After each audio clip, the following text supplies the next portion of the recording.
ঈমান আপনার আছে নাকি গেছে, এটা যদি আপনার জানতে হয় তাহলে দ্বীনি ইলম শিক্ষা করতে হবে। যারা জানে তাদের কাছে আসতে হবে।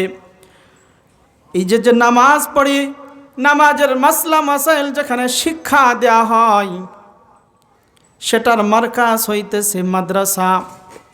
এজন্য আমাদের মাদ্রাসাকে মহাব্বত করতে হবে। কিন্তু আজ সমাজের মধ্যে কিছু লোক এমনও আছে মাদ্রাসার বিরোধিতা পর্যন্ত করে। আল্লাহর রাসূল সাল্লাল্লাহু আলাইহি ওয়াসাল্লাম অন্য এক হাদিসের মধ্যে বলেন, হে বান্দা, হে বান্দি, তুমি যদি পারো আলেম হও, যদি তোমার এটাও সম্ভব না হয় তাহলে আলেমের ছাত্র হও। যদি তোমার এটাও সম্ভব না হয়, ও বান্দা, আলেমের সাথে ভালো সম্পর্ক রাখো। খবরদার, খবরদার, ৪র্থ নম্বরে জানাম, আলেম বিদ্বেষী হয় না। আলেমদেরকে কটু কথা বলিও না, তাহলে তোমার কপাল পুড়ে যাবে রে বাজান। এই যে মাদ্রাসা, সর্বপ্রথম এই কওমি মাদ্রাসার যেই ফাউন্ডেশন সেটা হলো ভারতের মধ্যে দেওবন্দ মাদ্রাসা। ওই দেওবন্দ মাদ্রাসার প্রতিষ্ঠা যিনি করেছেন, কতটা মেহনত কইরাম, এরপরে সারা পৃথিবীর মধ্যে দিন চমকাইছেন। মাদ্রাসার প্রতি কতটা মহাব্বত তার ছিল, এটা থেকে আমাদের শিক্ষা নেওয়া দরকার। এরে নবীর উম্মতের দল, শোনো শোনো, কাসেম নানুতুবি রহমাতুল্লাহি আলাই এখন তো কত সুন্দর সুন্দর সুন্দর মাদ্রাসা, বিল্ডিং আছে, লাইটের ব্যবস্থা আছে, ফ্যানের ব্যবস্থা আছে, কত সুন্দর সুন্দর আয়োজন আছে। কিন্তু যখন এই মাদ্রাসা শুরু করছে কাসেম নানুতুবি রহমাতুল্লাহি আলাই, একটা ডালিম গাছের নিচে ছাত্র নিয়ে প্রথমে পড়াইতেন। ওই ডালিম গাছের নিচে পড়ে পড়ে বড় বড় বিখ্যাত আলেম হয়েছেন। এর নবীর উম্মতের দল একদিন মাদ্রাসার ছাত্রদেরকে যে খানা খাওয়াবেন অতটুকু সমর্থ তার নাই। মাদ্রাসার ছাত্রদেরকে খানা দিতে পারতেছে না। তার স্ত্রী ডাকতে বলে, হুজুর, আজকে যে মাদ্রাসার ছাত্রদেরকে যে খানা খাওয়াবো কিছুই তো ঘরে নাই, কেমনে তাদের মুখে খাবার তুলে দিব? কাসেম নানুতুবিকে যখন তার স্ত্রী এই কথাটা যখন বললেন, কাসেম নানুতুবি এবার চিন্তা করেন, আমার এতগুলো ছাত্রকে কিভাবে না খায় রাখতে পারি, কোথায় গেলে তাদেরকে আমি মুখে খানা তুলে দিতে পারবো? এজন্য কাসেম নানুতুবি নিজেই ছদ্মবেশে স্ত্রীকে ডাকতে বললেন, ও আমার স্ত্রী, ঘর থেকে একটা চাদর আমাকে দাও। একটা চাদর নিয়ে চাদর মুড়ে দিয়ে কাসেম নানুতুবি রহমাতুল্লাহি আলাইহি ফেরিঘাটের কাছে চলে গেলেন। ওখান থেকে যারা পারাপার হয়, অর্থাৎ কুলির কাজ করার জন্য ফেরিঘাটের কাছে গেলেন, অর্থাৎ খেওয়াঘাটের কাছে গেলেন।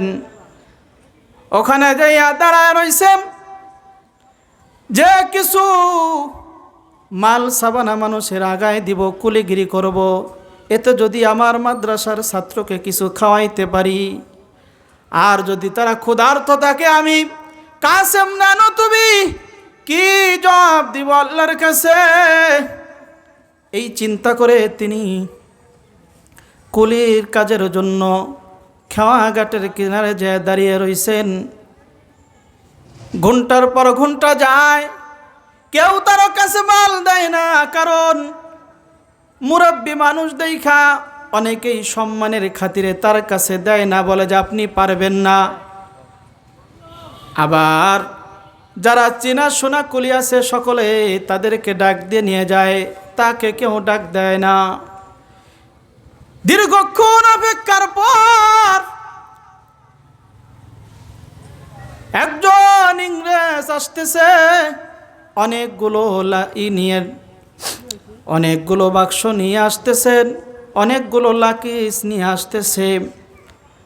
এবার যখন তিনি খেওয়া ঘাটের কিনারে আসলেন, কাসেম নানুতুবি দৌড়ায় গেলেন, ভাই রে, আপনার এই লাকিসগুলো আমার কাছে দেন। কোথায় যাবেন বলেন, আমি বহন করে দেই। এবার ওই লোকটি বলতেছে, ভাই আপনাকে দেখে তো মনে হয় আপনি পারবেন না, আপনি মুরব্বী মানুষ, আপনার দ্বারা এতগুলো লাকিস বহন করা সম্ভব নয়, আমি অন্য কোনো কুলি ডেকে নিব, আপনি যান। কিন্তু কাসেম নানুতুবি চিন্তা করে, আমার তো পারতেই হবে, কারণ আমার ছাত্রগুলো রয়েছে না খাওয়া, আমার ছাত্রর মুখে খাবার তুলে দিতে হবে, এতে যদি আমার জীবন যায় তারপরেও আমার নিতে হবে। বলে যে, ভাই আমার কাছে দেন, আমি অবশ্যই পারবো, আমার যত কষ্ট হোক। কিন্তু ওই লোকটা বারবার বলল, না ভাই আপনি পারবেন না। এবার অনেকে দেখবেন হুজুর দেখলে মস্কারি করে, এবার মস্কারি চলে তিনির ভিতরে। ওই ইংরেজের মনের মধ্যে মস্কারি ভাব আসলো যে দেখি সে পারে কিনা, পারবে তো না, নেশা খেয়ে পড়ে যাবে। অর্থাৎ সে হাস্যকর মনে কইরা তার কাছে দিল, যেন সে মাথায় নিয়ে যদি পড়ে যায় তখন সে বিয়োজিত হবে। এরকম সমাজের মধ্যে কিছু লোক আছে, তারা কিভাবে আলেমকে বিয়োজিত করবে ফাঁদ পেতে বসে থাকে। কিন্তু কাসেম নানুতুবি রহমাতুল্লাহি আলাইহি চিন্তা করে, আমার যত কষ্ট হোক, জান যায় যাক, আমার ছাত্রদের মুখে খাবার তুলে দিতে হবে, এই জন্য তিনি এত কষ্ট করে লাকিসগুলো বহন করে নিয়ে গেলেন। এর নবীর উম্মতের দল। আজ আমরা এই যে দিন চমকাইছে, কষ্টের বিনিময় তারা জান পরাণ দিয়া মাদ্রাসার জন্য খাটছে। আজ আমরা মাদ্রাসার জন্য কিছুই দিতে চাই না। অনেক টাকাওয়ালা আছে, মাদ্রাসার জন্য কিছু চাইতে গেলে 500-1000 টাকার নোট থাকলে পকেট থেকে বলে যে আমার ভাঙটা নাই। অর্থাৎ সে চিন্তা করে 5 টাকা 10 টাকা দেওয়ার জন্য। এর নবীর উম্মতের দল, ওই টাকা পয়সা নিয়ে আপনি কবরে যাইতে পারবেন না। আল্লাহ পাক রব্বুল আলামিন আপনাকে আমাকে সম্পদ দিয়েছেন, এটাও একটা পরীক্ষা। আল্লাহ পাক রব্বুল আলামিন অন্য আয়াতের মধ্যে বলেন, ওয়ালামু আন্নামা আমওয়ালুকুম ওয়া আওলাদুকুম ফিতনাহ। এ বান্দা, আমি কাউকে সম্পদ দিয়ে পরীক্ষা নেই, আমি আবার কাউকে সন্তান দিয়ে পরীক্ষা নেই, আবার আমি কাউকে সম্পদ না দিয়ে পরীক্ষা নেই, আবার আমি কাউকে সন্তান না দিয়ে পরীক্ষা নেই। অর্থাৎ আপনাকে সম্পদ দিয়েছে, ওটা আল্লাহর পরীক্ষা। আপনার সম্পদ আপনি কোন কাজে ব্যয় করেন?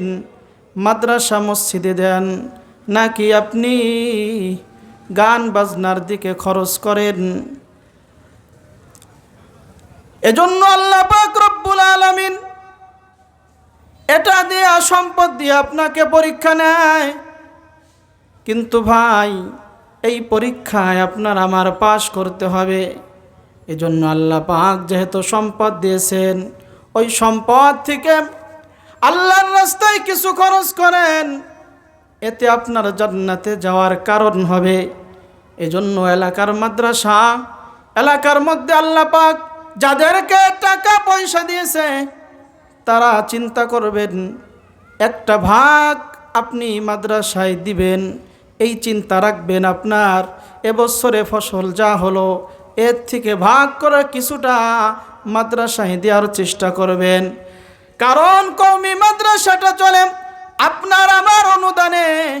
এজন্য এতিম ছাত্ররা লেখাপড়া করে, তাদের যদি আপনি মুখে হাসি ফুটাইতে পারেন, ওই হাসির কারণে আল্লাহর রাসূল সাল্লাল্লাহু আলাইহি ওয়াসাল্লাম বলেন, কোন এতিমের মুখে যদি আপনি হাসি ফুটাইতে পারেন, স্বয়ং আল্লাহ হেসে দেন, আল্লাহ খুশি হয়ে যান। এজন্য বাজান, এলাকার মধ্যে যাদেরকে আল্লাহ পাক টাকা পয়সা দিয়েছেন, সকলেই মাদ্রাসার দিকে খেয়াল রাখবেন। আর এটা স্বপ্ন রাখতে হবে, এই মাদ্রাসা শুধু এতটুক থাকবে না, এই মাদ্রাসাটাকে দাওরা হাদিস পর্যন্ত বানাইতে হবে।